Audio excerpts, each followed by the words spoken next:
Hello friendos and randos, welcome back to the second part of my OP06 and EB01 Sakazuki guide. Today we're going to be talking a little bit about the curve as well as the differences between the previous Sakazuki for Dummies video that I made for the 05 meta and what you will be doing for OP06 and EB01. Let's go through the new curve for 06 Sakazuki. So generally, now that we have a 1-cost searcher, you're looking for 1-cost Tashigi on your 1-don turn. This is almost always going to be the play. Sometimes you would Great Eruption if you don't have the Tashigi, but ideally you discard first to find Tashigi to play, and then on your 3-don turn it would usually also be followed by a brand new, and if you have an additional Tashigi you can also drop the additional Tashigi, and if you have Nino option it's also good to just drop down Hina so you have a 3-cost body to attack with.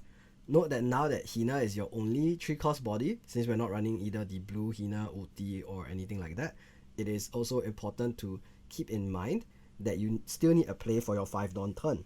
The 5-don turn, just like before, will still usually be unchanged. It will be a 4-cost minion, so either Cruzan or Borsalino. Sometimes you could also do Sabo, and if your opponent has a big threat on the board, like a Kikunojo or something like that, there's the usual Hina Blaze, just like last set. On 7, the usual plays are either, depending on your opponent's board, Hina plus Lucci, 7-cost Borsalino, or some form of Hina plus Harmblaze combo as well. Or you could also Hina plus Amano Murakumo for any form of combination in that front. Lastly, it's the 9-don turn and 10-don turns which usually cap off your curve.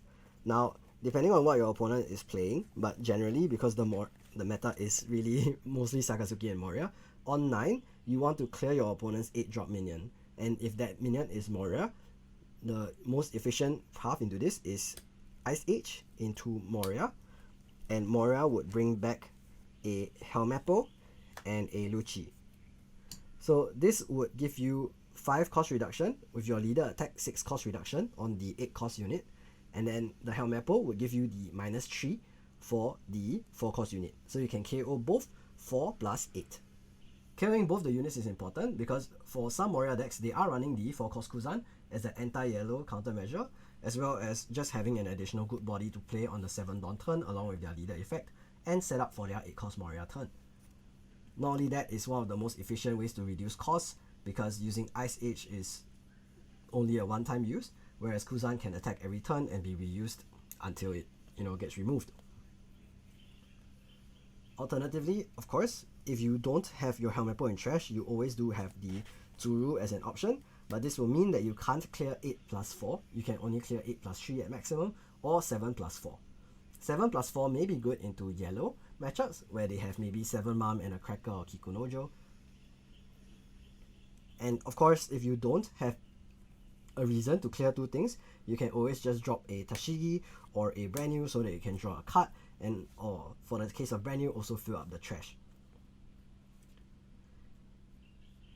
The alternative play for your 8-don, if you have 10-don on this turn instead, would be Moria, which would bring back Rebecca as well as either Tsuru or Helmeppo.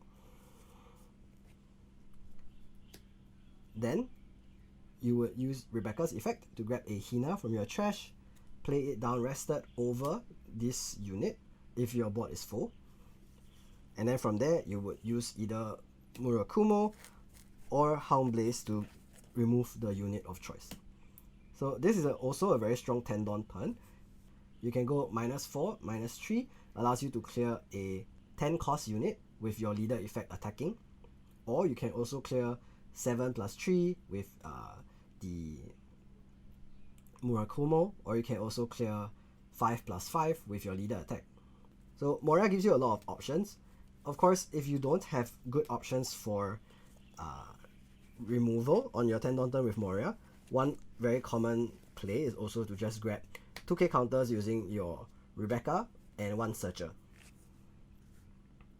This is essentially how the deck pilots on curve when it comes to OP06 and beyond. And of course, you also have your usual combos from last time, such as Hina plus Borsalino to clear a 9-drop. And you also have all of your previous tools, like Ice Age, Tsuru, etc. etc. Your Rebecca Hina Lucci is always still an option on your 8 Dawn turn. It's just that now we also have this as an additional enabler. So you do have more options in. The going second curve is very similar. You would still be using most of your combos, searching into 4-cost unit, into Rebecca Hina, and then a Hound Blaze to clear a 5 drop. And then on 8, you can do either Rebecca Hina Lucci, you can do 7 Bossa, or you can do Moria. Generally, I do prefer to do 7 Bossa on 7 if it clears more efficiently whatever 7 drop unit my opponent puts down with Eruption and Borsalino, or Tsuru and Borsalino, or something like that, and then save my Moria for when I need it to get either extra resources or to clear something more efficiently with Helmeppo Tsuru Lucci, or Rebecca Hina, Helmeppo and Hound Blaze. So the curve is as such. Generally, your mulligan criteria is looking for good plays on your first 3 turns, plus Moria. Moria is usually what I mulligan for because of the fact that it's not searchable, and if you are looking for him and don't have him in hand, there's no way to really retrieve him except by hard drawing him. Whereas for most of the other pieces, you are able to search for them, or if they are put in the trash with brand new, then they can be retrieved again with either Rebecca or with the Moria. In terms of the matchups wise, now that the meta has developed because of OP06, generally the main difference is Moria and Perona are in the meta, as well as Reiju. For the Moria matchup, the main determining factor will be how many Perona as well as how many Moria they have compared to how many Moria you have, as well as if you can efficiently remove their board when they play it down. Perona will be a strong card that will reduce your hand size without them even attacking you, and you also still have to burn a counter in order to protect your life from the 6k or higher swing from the Moria leader attack.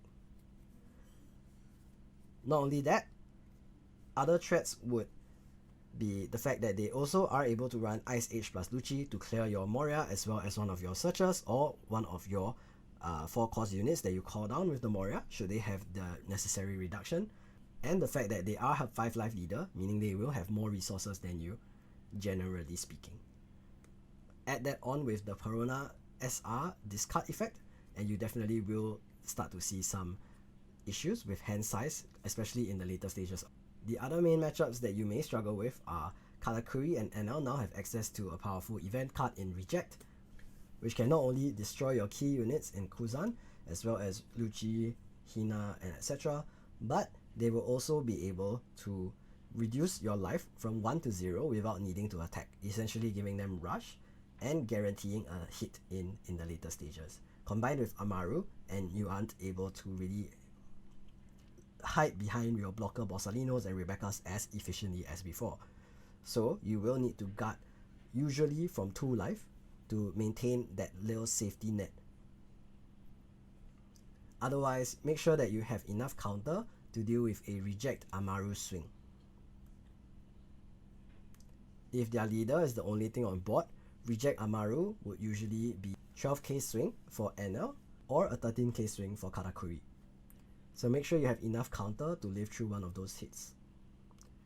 If you aren't able to play around the Reject Amaru play.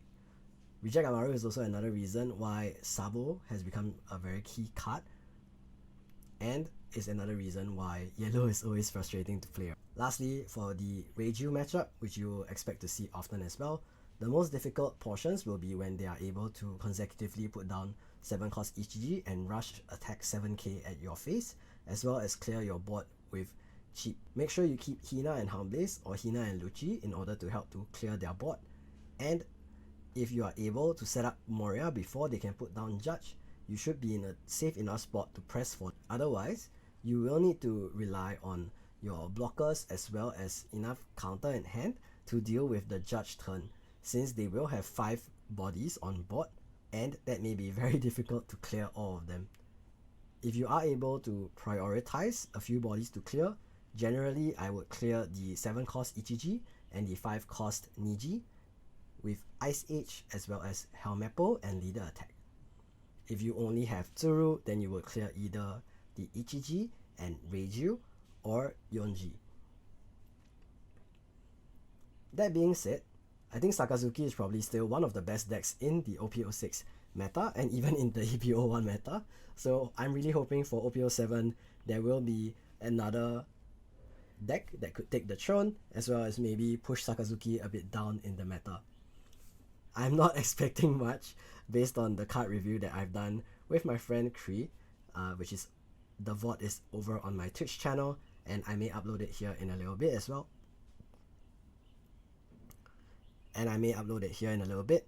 But I'm really looking forward to OP07, especially with one of my favorite leaders that I'm super excited to play again, that I will also tease for a little comeback. I've already built the deck list out and I'm really excited to test with the new cards when they arrive. And that's basically it from me. Unfortunately for 06 and EB01, there aren't any major tournaments in Asia because, well, I didn't qualify for Asia finals, but if there was, that would be the only major tournament going on in the lead up to Worlds. With 2024 already underway, I'm really excited for the World Championship Series. I'm really excited to watch Worlds this year and get inspired to play even better for the coming years ahead.